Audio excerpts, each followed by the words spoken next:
Welcome to the Zachrilege Cast podcast, YouTube video, and interview program that features me talking to some of the best and brightest in the atheist slash secular slash awesome community. This is episode 223. I recorded this interview on May 14th, 2020. Thank you to all my pretties of the Atheist Happy Hour, and it's an ongoing thing, so catch us live Wednesday nights at 7 Eastern Time, aka God's Time. Let's say you're dealing with the trauma of finding out that your plan for life and eternity after it was made up by a con man. I know, happens all the time. Then a family member says, fine, don't believe, but don't talk about it. How many of us actually end up talking about it? Besides me. Lex started by ranting about her former faith of Mormonism in her minivan, in part because she has 4 kids. Yeah, living that Mormon lifestyle isn't for everyone. So she talked, and a lot of people listened, and she's been at it for a year now. And again, this is someone who does YouTube, so it's like, hey, here's that other parallel community to the podcasting community, and pretty good following right there. So let's find out how she deconverted, what family member sprung her into recording, and how she's found a new community. There was a slight delay in talking to her, so there are a little bit of pauses in there. And you know, like me, the audio is just all natural and not going to be touched by me. So you get what you get. So let's start the conversation.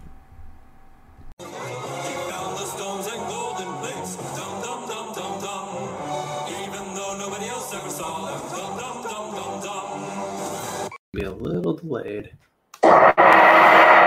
Welcome to the Zachrilege Cast. Exmo Lex, welcome on tonight. How's it going? Thanks for having me. It's going good. So before we get the show officially started, wanted to do, I don't even know if these are out of context. I occasionally do out of context quotes for guests. And since I listened to quite a few of your episodes on YouTube, check it out, people. Want to throw those out and get your reaction. So the first one is, She has a sweet soul. Like the sweet spirit thing Mormons say. Maybe, did I get it? Did I get you wrong out of context? Yeah, well, sweet spirit. See, I live in Atlanta, so I'm in the South. So bless your heart is a thing. Yeah, it's just like that. And this is the Mormon version of bless your heart, which is like a version of, oh, nice, but, you know. Yeah. Well, and something that, like, I forgot to mention about that is that, like, this is really sad and mean, but, like, a lot of Mormon guys would use that as, like, she's not good looking, but she has a sweet spirit. So they say, oh, she's such a sweet spirit. Yeah. So that's the Mormon version of you got a good personality. Okay. Pretty much, yep. Okay, second one. The one thing consistent about prophets is how inconsistent they are. Very true. Yes. Yeah, I've actually been researching for a new video and looking at all the things that prophets have said. And yeah, that's how it is. Mormonism's almost 200 years old, and it's just like all over the place consistency-wise.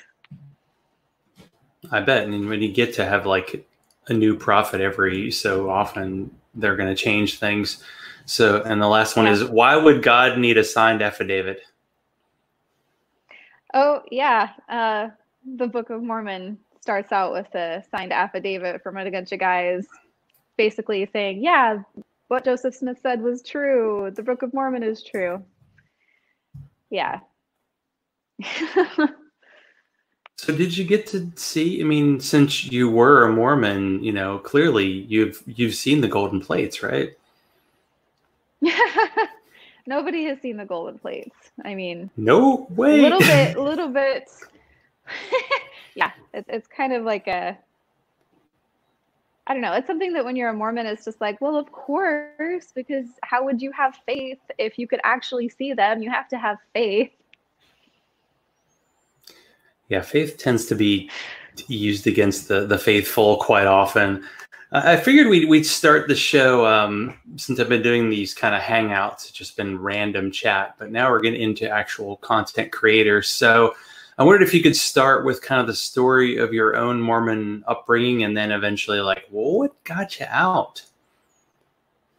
Yeah, sure. So I was raised in the church. My family goes back. I'm a seventh generation Mormon. So my ancestors were pioneers all the way back to Joseph Smith.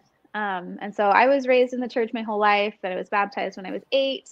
And my family was active for my entire life. Like, we never didn't go to church ever. Like, we went on vacation. Like, we'd go on vacations and not be home and still have to find a church to go to. So we were very, very active.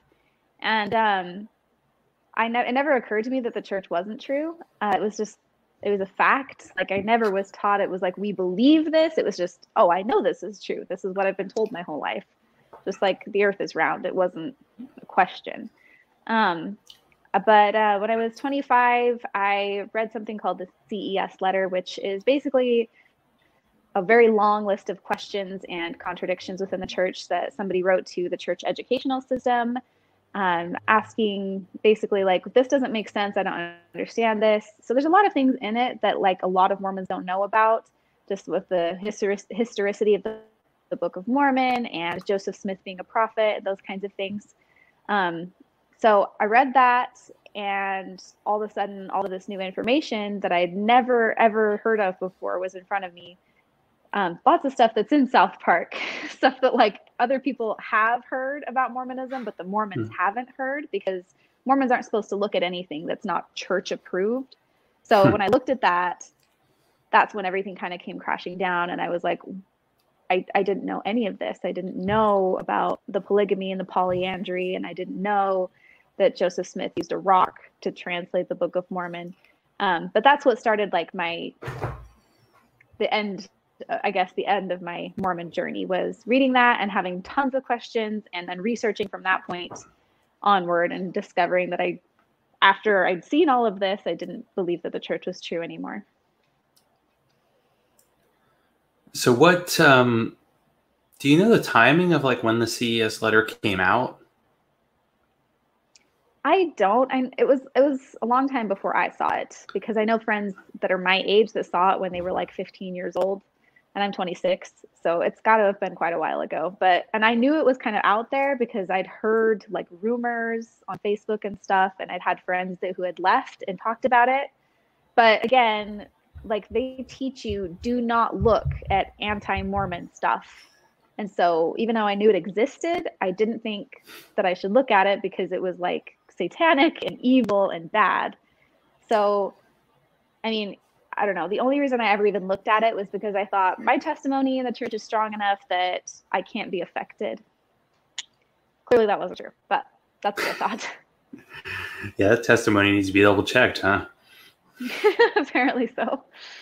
But you were already like, you were what, 24, 25 at that point? And did you? Yeah, I had just turned. And 25. you were married, and by the way, 4 kids and a puppy. Yeah. Well, I don't know how you do it. Yeah. Exactly. And a YouTube channel, of course. Yeah, you can put it all together. But what was it like when you kind of brought this to your husband, since you both were Mormons, you were married in the church, you got to do the double wedding dress thing, which if you want to talk about that, feel free. Yeah, I'll touch on that really quickly before I go on. Yeah, Mormons have to wear a wedding dress like during their wedding that goes all the way down, covers their ankles and covers their wrists.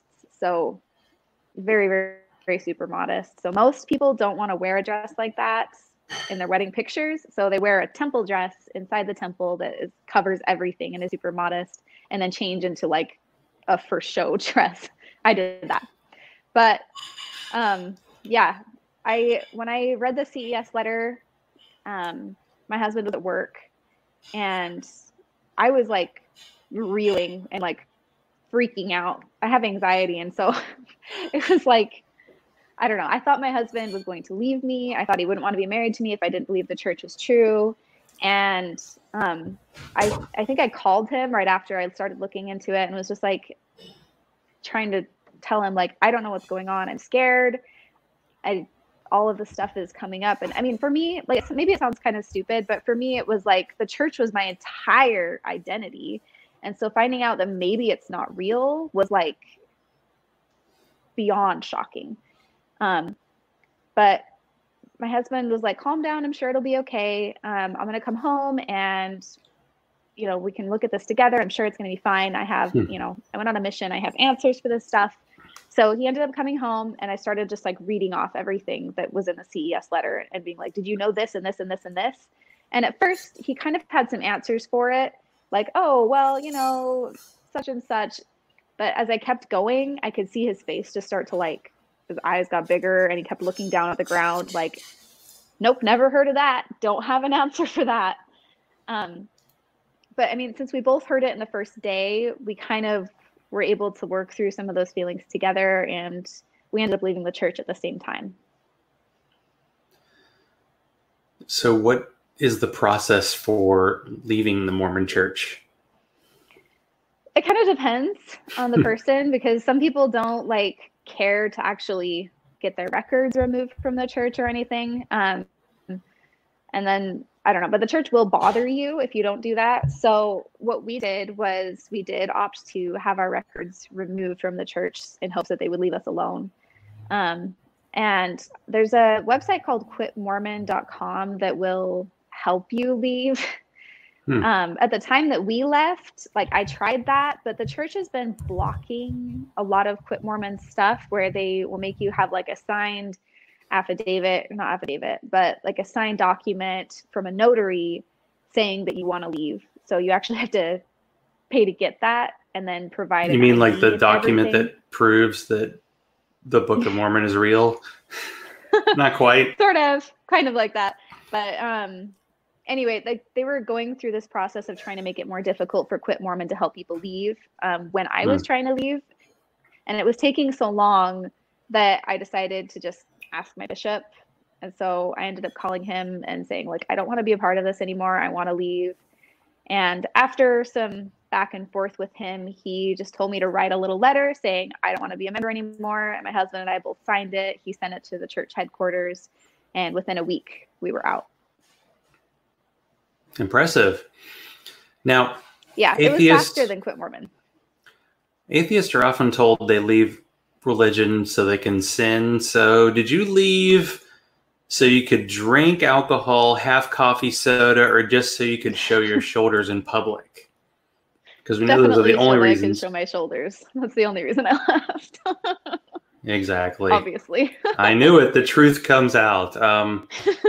Okay, so there's a long like road to travel between, hey, I'm leaving my religion, to, hey, I'm going to start creating content and talking about being an ex-Mormon. So how did your YouTube show get, like, what was the idea that kind of got it started?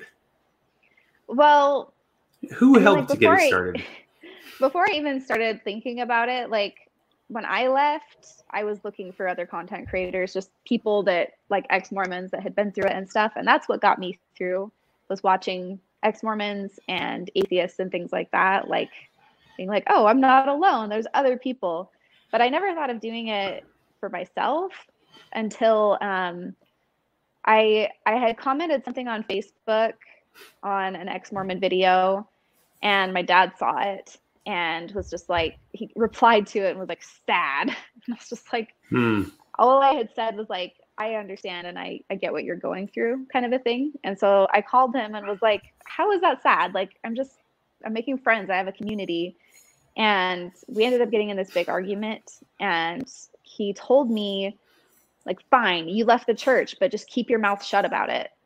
And like, I was so hurt and offended. Like, I was like, are you serious? That was a mistake right there.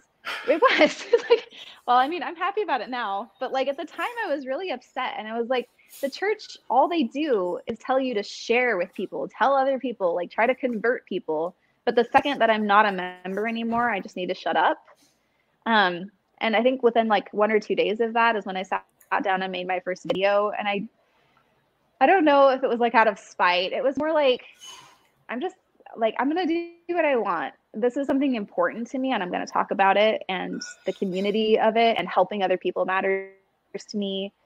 So I made that first video, not really planning on continuing, but a lot of people responded to it really positively, and it got a lot more traction than I ever thought it would. And when people started like commenting and saying like, this was so helpful, thank you so much, this is amazing, I was like, I think I'm going to keep doing it because it seems like it's helping people. And I remember being in that position and seeing other people's videos and feeling, you know, like vilified. I was like, wow, like this makes a big difference to people. It made a big difference to me. So I just kept doing it. Now, I haven't asked people very often about like where they record in the studio, but you tend to do your videos from a minivan. So Yeah. what's behind your location for where you usually do your videos? Well, the first one they did was in my minivan because I have 4 kids and they're all really little and they're really loud. And so it's finding peace and quiet in my house is like very difficult unless I wait till they're all sleeping, like right now. But I decided to just keep doing it in my van because the sound was actually pretty decent because there's not like echoing, and it's a place that I can go and have quiet and get away from the loudness in the house. So what would you consider like your elevator pitch for like what is Exmo Lex for people who have never checked it out before?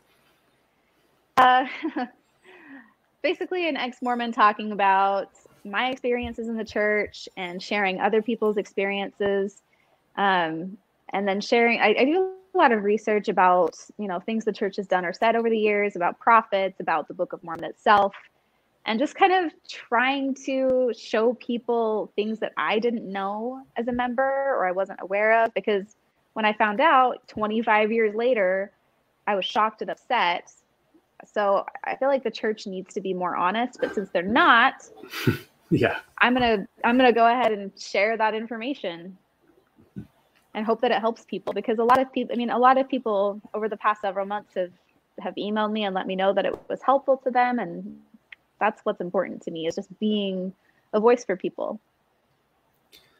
And do you have a usual plan, like you're going to do a relatively short, because sometimes YouTube videos can be like 3-4 hours, but you tend to do like 15-20 minute shows that are pretty digestible and individually at least. Yeah. I mean, I mostly just try to do that because I think of like the videos that I like to watch are typically shorter. I mean, like usually they're not that long. So I don't know, just trying to keep people's attention. And since I record every single week, I'm like, okay, I'm just going to try to do little short things and things that people maybe will have the time to stop and watch. But typically, like most of my videos, people watch like halfway through. So even though they're not that long, but. And about. That's how I do it. How often do you post? Usually a weekly? Yeah, every week. So how is the ex-Mormon community on Twitter, YouTube? Have you had a lot of kind of feedback and a lot of people letting you know how you're doing? Yeah. I mean, on YouTube is obviously where I have the biggest following, and the people there are amazing. I have a lot of people that I've been, you know, I can see that they comment on like every video and they're really, really sweet and kind.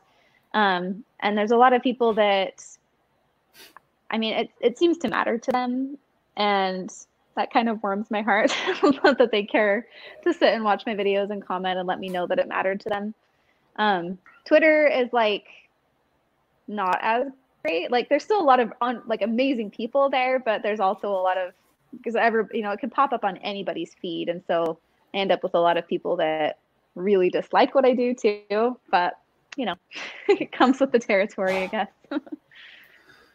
Well, you've done some episodes where you've actually played or read the like negative comments toward you. So what are your thoughts when you get, I mean, maybe like the first time you got like a negative comment, and now people that may actually watch your videos kind of hate watch them, who are still on the pro-Mormon side, which is interesting. How does that go for you? Mm-hmm. Yeah. Well, it really doesn't really get to me, because for the most part, I just try to think like, I mean, at one point I was that person. I had an ex-Mormon friend that just constantly posted stuff that I thought was like hatred and like, it's so anti-Mormon and mean. And that's how I viewed it back then. And so now when people post that kind of stuff, I just kind of think of my old friend and how I felt about him before I left the church. And, you know, some of the comments are really mean, but most of them I feel like they make with like the best of intentions, even if they're not very nice. And I know that when I was a Mormon and I saw like things that were anti-Mormon or mean about the church, like if I ever responded to them, I wasn't trying to do it in a rude way. And I feel like for most people, even if they come across really nasty, they don't mean it that way. So it doesn't really get to me. I feel like I'm glad that they're watching it at all, because I'm hoping that at some point they start picking up on some of the stuff I say. I mean, if they're listening, you might as well give them some interesting information. So during the course of your kind of year plus doing this, have you had some like favorite episodes that have been, you know, that maybe you've done a lot of work and you felt really rewarded when you came out and the kind of feedback you've gotten? Yeah. One of my very favorite ones we actually mentioned earlier was the Church of Contradictions. It's just one about like all these different things that the church has done and said over the years that like completely contradict each other. I did a lot of research for that episode and was, I mean, kind of blown away, but like, I don't know. I really liked that one. And then there was another one, Do Mormons Trust the Prophet Too Much? Which was really heavily centered around a talk by one of the prophets where he just gave this whole list of things about prophets. And I also had gone to a Mormon Facebook group and asked them, would you do what the prophet asked you no matter what? And got a actual Mormon input on what they thought of that. And so anyway, the whole video together I thought was like really interesting to see just how much and just how like truly believing Mormons are, to the point where no matter what the prophet said, even if it sounded crazy, they would do it.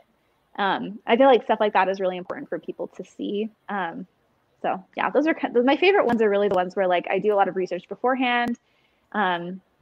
And then also, sorry, there's one more, but there's one I did about LDS missionaries where I just took basically stories from people that had gone on LDS missions and talked about their experiences and told their stories.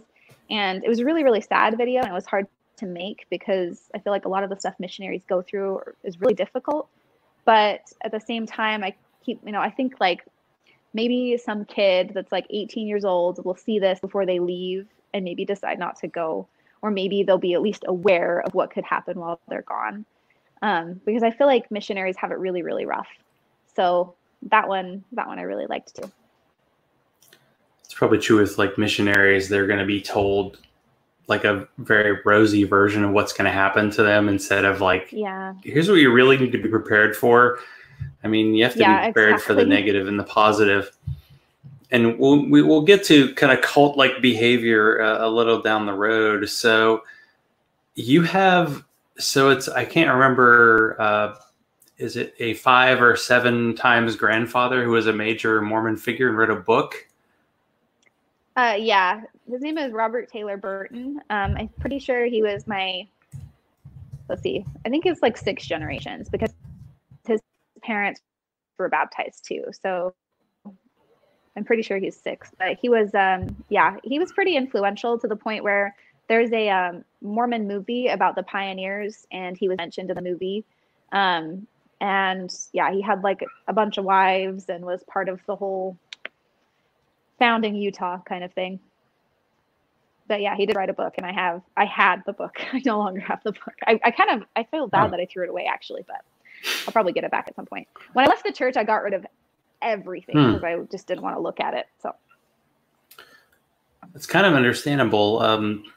Yeah, as atheists, sometimes it's weird for us to like identify as what we are not. But how important is it for you to kind of identify as an ex-Mormon, to say, this is who I am? Maybe this is who I'm not. It's actually really important to me. Like, and a lot of people, especially Mormons, like make fun of me for it. Like, oh, if you don't care about the church, then why are you an ex-Mormon? Like, why are you talking about that? But for me, like, it's actually like really important for me to distinguish that this is what I was and this is what I am now. Just because, like, I don't know, I guess being Mormon was my whole life. Like, it was everything to me. It was what I thought about, this is what I was before I was born, and this is what I'm going to be after I die, and this is how I'm raising my children, and this is everything. This is my whole entire life. And so after I left, and especially, you know, just seeing that there's so many other people that are caught up in the same thing that I was, being ex-Mormon, you know, part of me will always be Mormon because, like I said, I'm a 7th generation. My entire family is Mormon. Part of me, even if I'm ex-Mormon, is still Mormon in some sense. But being no longer active and no longer participating and no longer a member, and instead being somebody that advocates for the opposite is a big deal to me. It's something that I'm really proud of and that I am glad people know. Well, this is probably a bad question to ask someone who has 4 kids and a puppy, but do you actually have more free time now that you're out of the church? Because it sounds like when you're involved in the church, it's not just 3 hours on Sunday. And by the way, yes, 3 hours on Sunday, people. It's like your entire life. So do you feel like, I don't even know if free time is right, but like free thought is part of your life now? Well, I had 4 kids before I left. So it was 4 kids plus church. And now, you know, it's 4 kids plus a puppy, which is way better than church. So, I mean, I get my entire Sunday free now, where, I mean, because it is 3 hours. It was 3 hours. Now it's 2 hours, actually. But at the time when I was in, it was 3 hours. But you also were not allowed to go shopping or go out to eat or order food or buy anything or go anywhere because it's the Sabbath and we don't work or purchase things on the Sabbath at all. So it's not just the 3 hours of Sunday, it's the whole Sunday where I can just do whatever I want. And that's, I mean, it's amazing. It's a whole 7th of the week where I can actually do fun things. So in communities that are really like strictly Mormon, do they shut down a lot on weekends? Yeah, actually. And I never really noticed Sundays. it as a Mormon, but I have family that lives in Utah, and I've gone back to visit them since then. And like, we'll be driving through, and I think we had like a car problem one time, and we're like, oh, we need to stop at a mechanic, but nowhere's open on Sunday. So I'm like, we're driving and I have a car problem and it's Sunday, so I can't stop to get the car problem looked at, which is ridiculous. Or like, I can't stop anywhere I want to get food because most places are closed. It's really, really, really dumb. Well, there's a Jewish community near where I live, and on Saturdays, people are just walking because that's their day. I don't know how the Christians just said, hey, we're going to change the day. Sorry, guys. But yeah. Who knows? Yeah, we're going to do this thing. But we'll have to talk about Mormon kind of cultural stuff that you're involved with, because it's just fascinating for people who are never involved like I was. So you did some baptisms of the dead. What was that whole process like? Basically, when you're 12 years old, you get interviewed by a bishop of your ward, and they ask you all these like worthiness questions to see if you're worthy to go in the temple or not, which is a whole thing in itself, really creepy, because you're alone with an adult man, and they ask you questions about like if you're being pure. It's a whole thing. But basically, if you are worthy, you get your temple recommend, and you can go to the temple. They have this, it's like a big giant tub, basically, that has golden oxen all the way around the rim, like full-sized golden oxen. And you go down in the water with a priesthood holder, which is always a man, and he says the special words to baptize you by proxy in the name of somebody that has died, and they dunk you underwater for that person. And then you'll do that like it isn't always the same number of times, but usually it's, you know, like 5 or 10 times or something. They'll baptize you for each individual person, and and then, you know, the next person goes, you just take turns. It sounds like a lot cooler than it is, getting baptized for the dead, but yeah, it's not that cool. It's kind of lame, actually. Do any ex-Mormons do like unbaptisms for the dead, or is that not a thing yet? No, I mean, once you no longer believe, there's no point. Get a kiddie pool in your backyard. You could do this. This could be something. So as a believer, obviously you read the Book of Mormon, you thought this is the greatest thing ever, but you're rereading it. So what is that experience like for you? See, I already read it again, and it's weird. You notice a whole different story than when you read it as a Mormon, because you're only looking for like the positives. Every time you go to a Sunday school class or you go to seminary, which is something that Mormon kids do when they're in high school, they go to like a class basically, but they just teach you to like look for like things that are like really positive and important and underline them and talk about like the positives. But then you go back as an ex-Mormon and I'm like, well, I don't believe any of this. And so I notice all these faults and things that don't make any sense that I never noticed before as a Mormon. And it actually kind of becomes like a game where I'm like, what other weird things can I find? It's like, it's a completely different experience. So what was it like moving, because you're originally from Utah and you moved from Idaho. Did you do that to get kind of away from Idaho is still pretty Mormon, but not quite as much as Utah. I actually moved to Idaho before I ever left the church, so it wasn't related. But now looking back, I'm really glad that I left, because I don't think I could handle living in Utah anymore. Do you still have your temple garments? Or is that thrown out? I do not have my garments. That was one of the things that I threw away. But I actually have a friend who left the church who gave my husband and I all of their old temple clothes, not the garments, but like the dress and the robe and all of that stuff. And I've got it like sitting in the garage, and I'm hoping to use it in the future. I'm not sure what I'm going to do with it yet, but I have it. I'm very excited about it. Well, you live in Utah or you live in Idaho, and a lot of people have guns there. So you can definitely check the whole thing. The temple garments, are they bulletproof? Give them a shot. Not where you're wearing them, of course. Just hanging out there. Yeah, it's worth a try. I'm not worthy though, so it doesn't work if you're not worthy. I'm just saying. Did you have to? So you had to wear these clothes, and it might be too personal, but like under your clothes all the time as a Mormon? Oh yeah, all the time. Even when you're sleeping, you have to wear them. Not everybody does, but you're supposed to.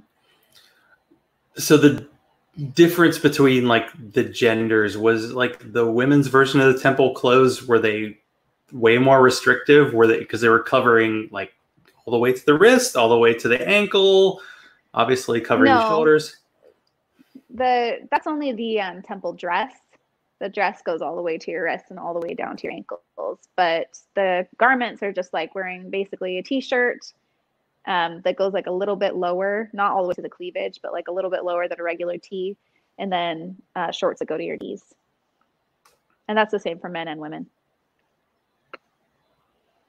Okay, and you're supposed to wear those all the time, right? Yes. Man, that's something else. It got really hot in the summer. That was the worst part. I bet. So you've been studying your former religion, and you've been kind of comparing it to a cult. So do you think Mormonism is a cult, and what makes it so? It's absolutely a cult. For me, the way I've been researching it is by Stephen Hassan's BITE model, which stands for behavior control, information control, thought control, and emotional control. He basically just lists out things that are indicative of a cult. And when I was going through that information, for me, it was obvious that the church lines up with all of this, or at least most of it, and is a cult. And to me, in my opinion, is a damaging cult. It harms people.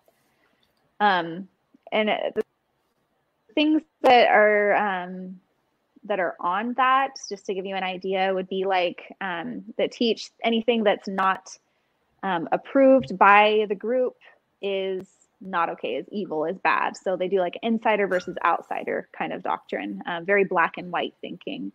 They control what you wear, how you style your hair. So for Mormons, like you can't show your shoulders, you can't show your cleavage, you can't show your upper back, you can't show your midriff, you can't show your legs above the knee. You're also not allowed to have tattoos or piercings other than one hole in each earlobe. You're not supposed to, I mean, they also have a thing where you're not supposed to have like kind of dramatic hairstyles, things that are unnatural.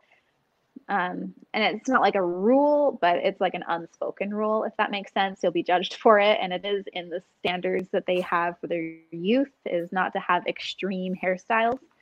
So they do control a lot of that. Another point is like controlling what you eat or drink, which the Mormon Church does with not allowing coffee, tea, and alcohol. They also, things like not allowing to marry outside of the group. You need to marry somebody who is a member, things like that. And I mean, that's just like a small portion of the things the church does that would qualify them as a cult, but that's just, you know, to give an idea. Yeah, there's so many aspects of that. So there are parts of you that have nothing to do with Mormonism. It's totally crazy, I know, but you're really big now. You've had, 4 kids, and you can tell me the ages of them, but you're really big into kind of environmentalism and cloth diapering. Can you talk about that? Yeah. So I at one point had 3 kids that were under age 3, so they were all in diapers, 3 in diapers, and it got really expensive. And I one day just saw somebody posted a picture of their kid wearing a cloth diaper, and I was like, it's actually really cute, and it doesn't look like those weird like pinned up things of like the olden days. It just looks like, something regular. So I ended up getting into it because it looked cute and I thought it could save us money. So yeah, I mean, I only have 1 kid wearing diapers now, but it's something I still do. I don't know if it's more work or less. I mean, once you're into it, you're probably okay.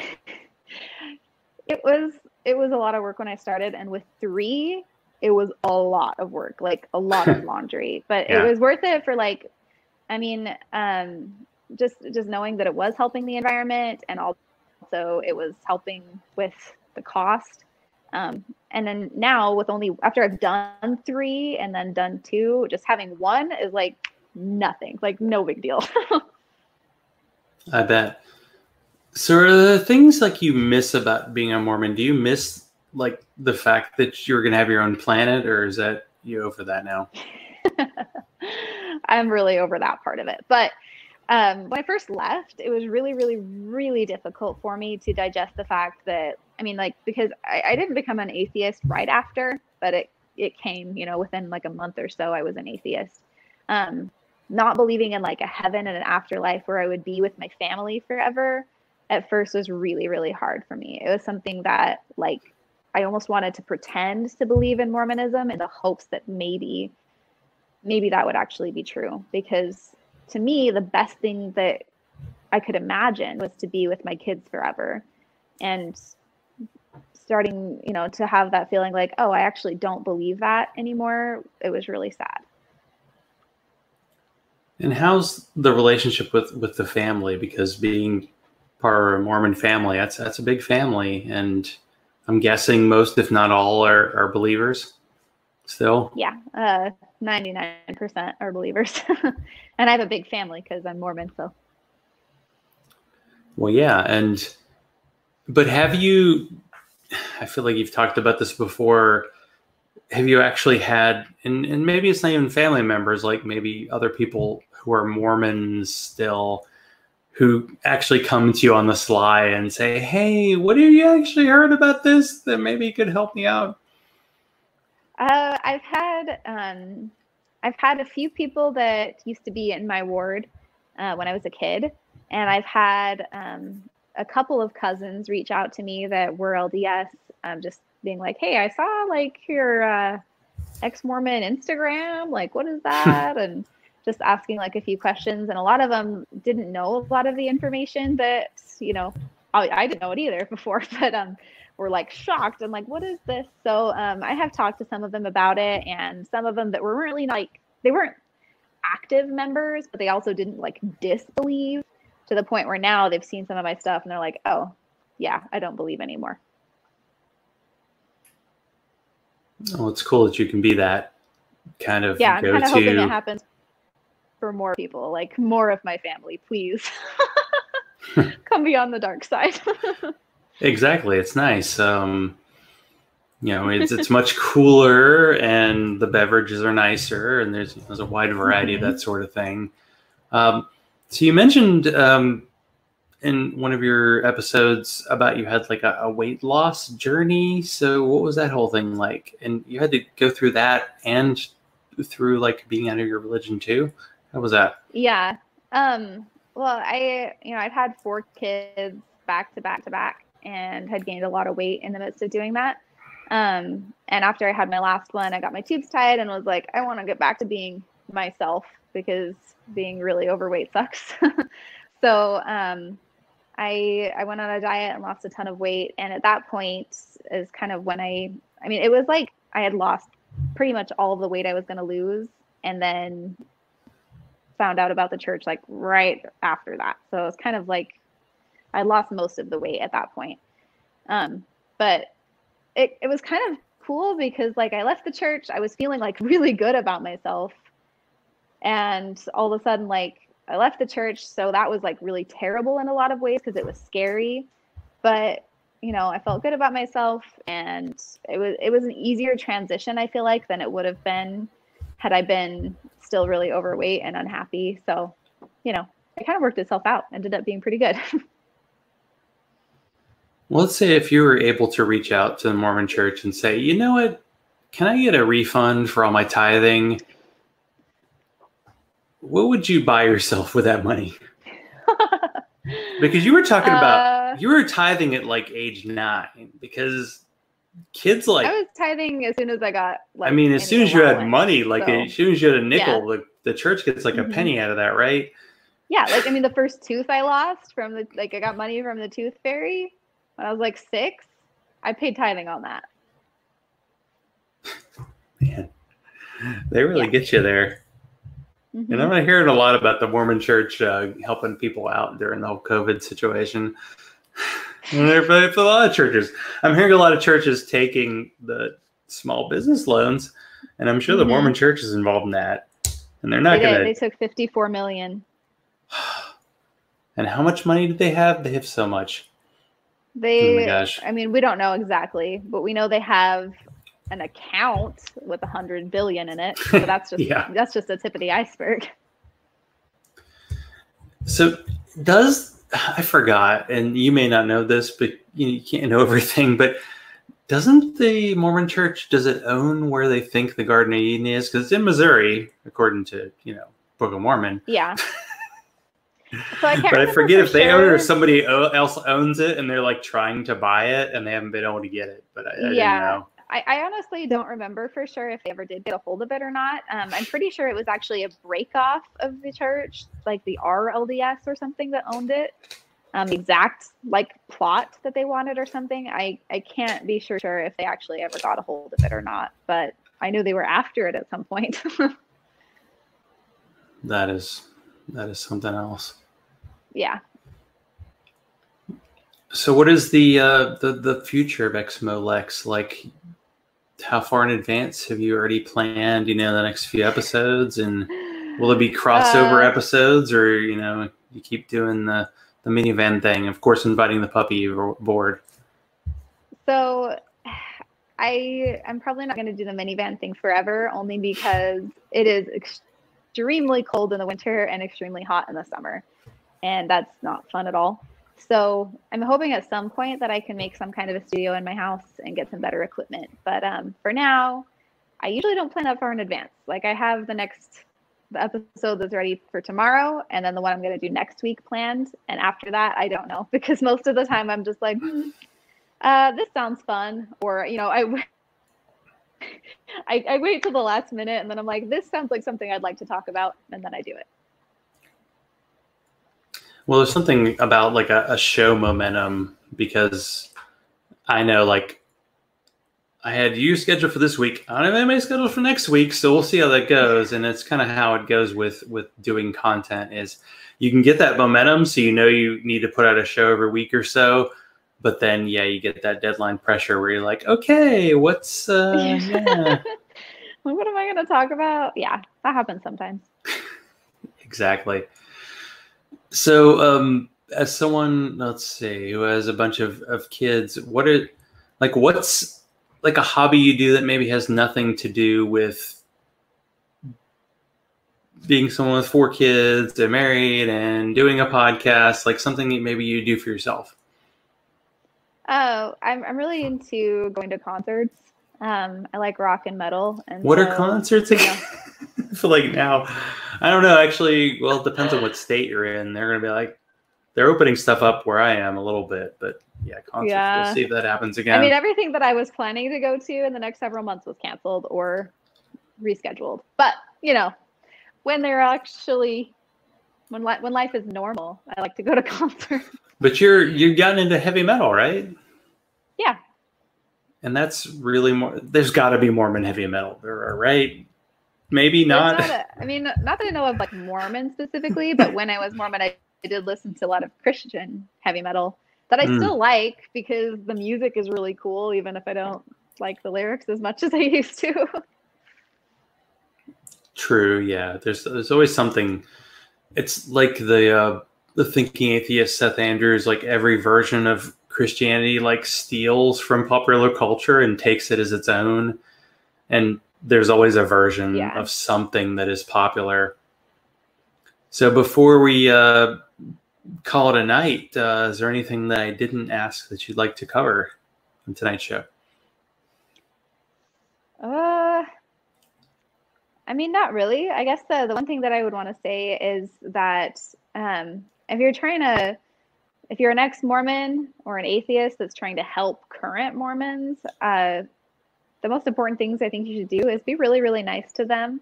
And then as an ex-Mormon specifically, if somebody that's Mormon is talking to you, try to remember what it was like to be a Mormon, because they don't know how you feel. They've never been an ex, but you know exactly what they're going through because you've been there. And try to pay attention to that when you're responding to them, and do it in the nicest way you can.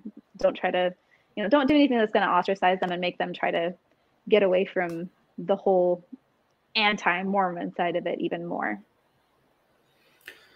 Yeah, that's true. I feel like we've had this push in our country to like embrace being the mean version of yourself. And it's like, well, how about being the nice version, especially when everybody's stuck inside and can't get out, and it's frustrating, and you want to kind of all that stuff I used to do that I just took for granted, like going to the grocery store, which is a chore now, is not as easy as possible. So are you the type of person who would if you do karaoke, do you have a go-to song, or is that not your thing? I don't think I've ever, not since I was a kid. They had that karaoke revolution. I think it was on the Wii or something, like forever ago.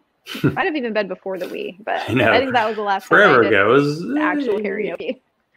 I still it have feels like Wii. Forever ago, because I think I was like 13 or something, so it's been a while. Truly. Well, I was just checking on that. So how can people, find your content and keep up with you online and basically go for me and find their new best friend, which would be you? My YouTube channel is Exmo-Lex, and my Twitter and Instagram are Exmo_Lex. That's pretty much it. That's like the extent of my reach so far. If you keep it simple, because nobody can spell Zachrilege, Exmo-Lex, people can figure out so much easier. So there you go. You're already winning the marketing war. Well, thank you, Lex, for being on tonight. Thank you for being flexible with your schedule.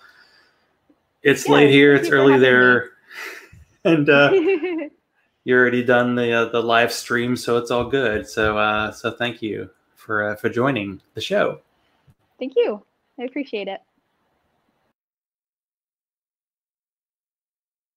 Martin, how do you know he isn't just making stuff up and pretending he's translating off golden plates?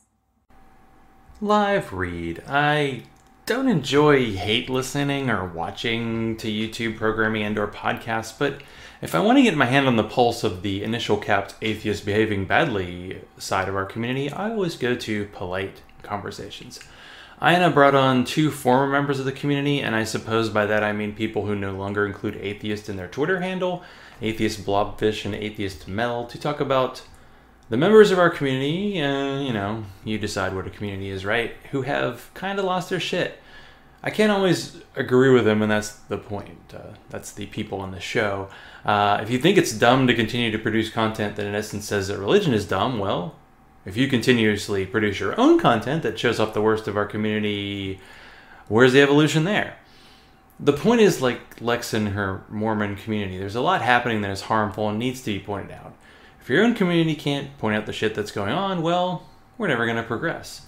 For me, it was a nice listen during my Sunday morning run/walk. Really, right away if this content is for you or not. In a way, I wish there was a way for people to blow off steam and take the edge off each other in a funny way that didn't lead to people hating each other.